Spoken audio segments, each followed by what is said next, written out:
Ito mga boss, may panibago naman tayong gagawin na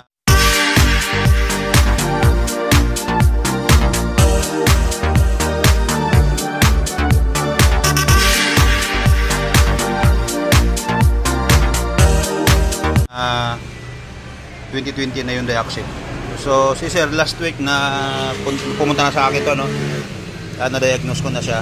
So ngayon nakita ko kasi may problema doon sa module, sa aircon switch niya. Tapos kasi wala akong stock noon, kailangan din nila sir yung unit.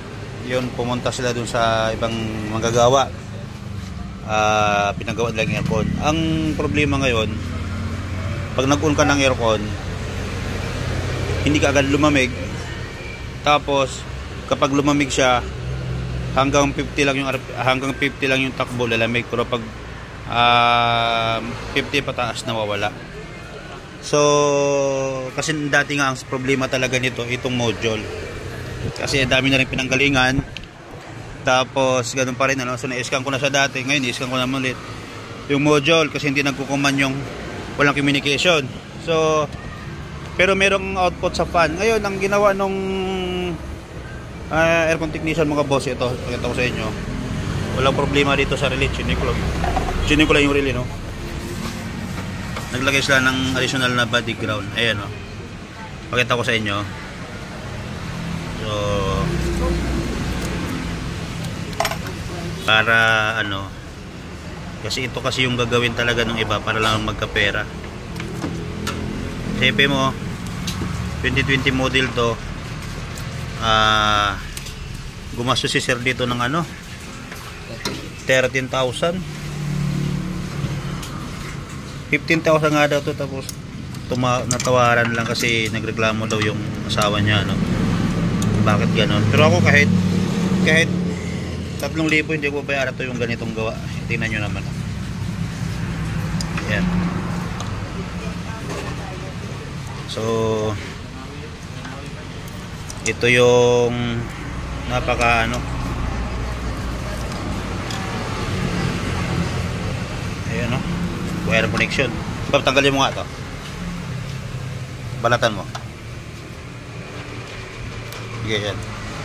Kasi titignan ko yung ano na yun. Yan. So pinutol, naglagay ng ano. Sige, balatan mo pa dyan.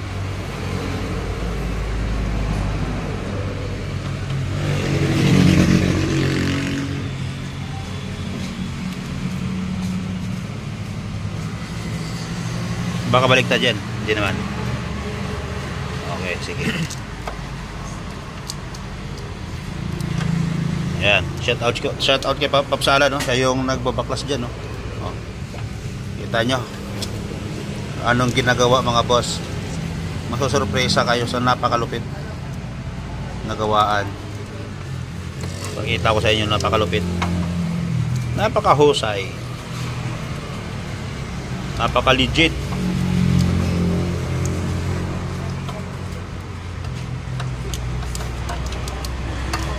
Pumasok yata dito. Dito. Balatan mo muna to.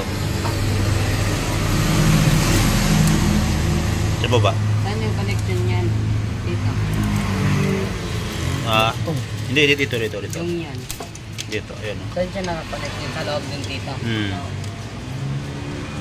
Kunin mo yung cutter para maano ko yung mga wire.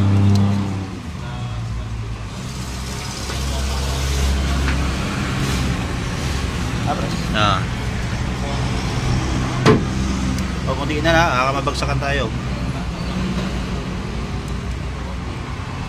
Hirap ng ginawa nila.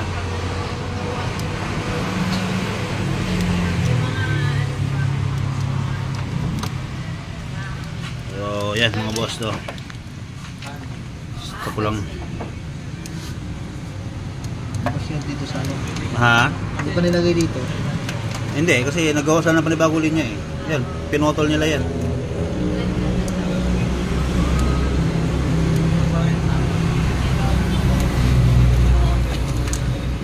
Dapat ba dito din nila linagyan ng ganyan? Dapat wala yan. Parang katulad lang ng kanina na dito. Oo.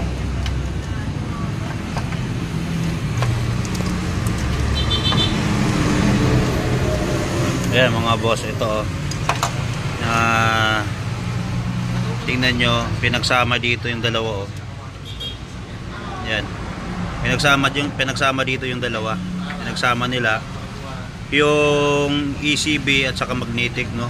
Ngayon, ang ginawa, nagkabit sila ng wire dito na isa. Tingnan nyo, nagkabit ng wire na isa dito. Yan. Ayan, ito yan, no. Gumapang dito. Ayan, tapos pumunta dito. Ayan, no. Dito sa auxiliary fan. So dito sila kumuha ng power mga boss. Sayang, ang laki ng binayad ni Sir dito. Oh.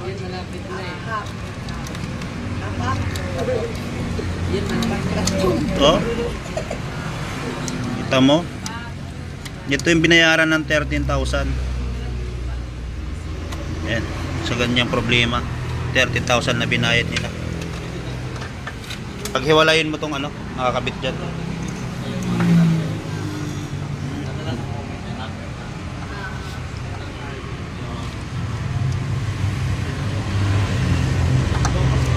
Yan. Tanggalin mo na lang. Okay. Tapos tanggalin natin yung brown.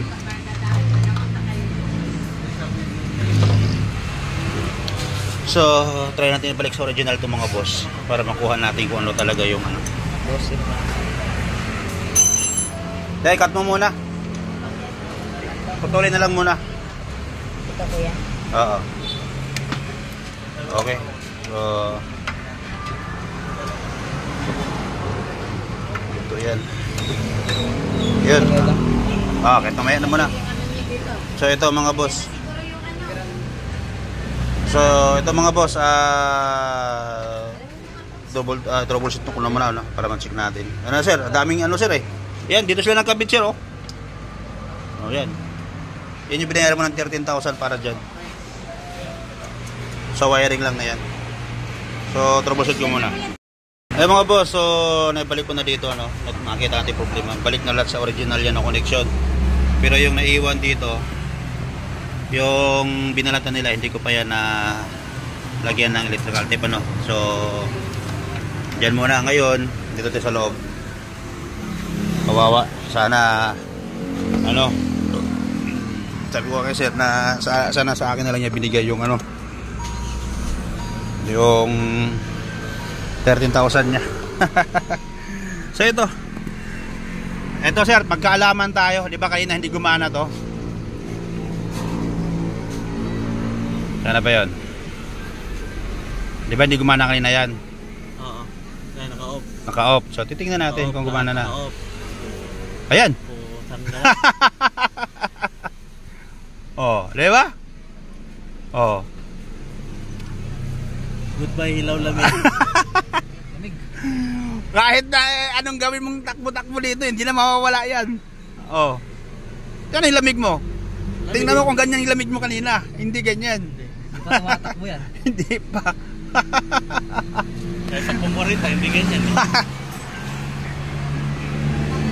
So ito mga boss, ayan natsambahan natin yung unit ni sir. Tapos yan. Lalawagan natin dyan. So babalik ko lang lahat kasi medyo talaga ngayon papalitan ko ng filter dryer to. Tapos yung ECB kasi bago na rin ito na rin yung pinalitan. Kasi mga boss nakaraan pumunta na si sir sa akin dito pressure switch at saka ECB ayan so hindi ako sigurado dito sa pressure switch kasi kakapalit nga lang doon ni sir nito nung dinayagnos ko kasi yan wala talaga akong makuhang sa kanya. So ang ginawa nung isa nag-bypass na ng linya so ito yung mga wire na pinanggalingan. Papatay ko lang muna tapos palit natin ang filter dryer update ko kayo mamaya. Ito tapos na yung Axit na 2020 nung yung maraming ginawa sa bypass dito So ngayon i-road test namin ni sir kasi sabi nga niya kanina na pag 50 pataas walang lamig, 50 pa ba magkakaroon. So ito road test namin. Pasado muna ako. So road test kami ni sir. Alan dyan. Okay. Tingnan natin kung magbabago. Road test. Road test kami ni sir mga boss, no? Takboy natin sir, pupunta tayo doon sa Bikutan, makakabuelo tayo. Kung hindi traffic. Tingnan natin kung doon banda, makaya naman makapapatakbo tayo ng mga C6. Mga 60, 70. Kahit dito eh.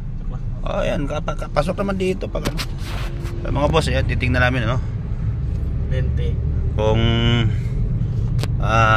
mawawala yung lamig dahil yung 13,000 na binayaran ni sir doon, naka-bypass. Kapirasong wire lang, 13,000 na yun. 40. Yan. Tingnan natin. 50. Yan, automatic yung aircon, narinig ko yun, no?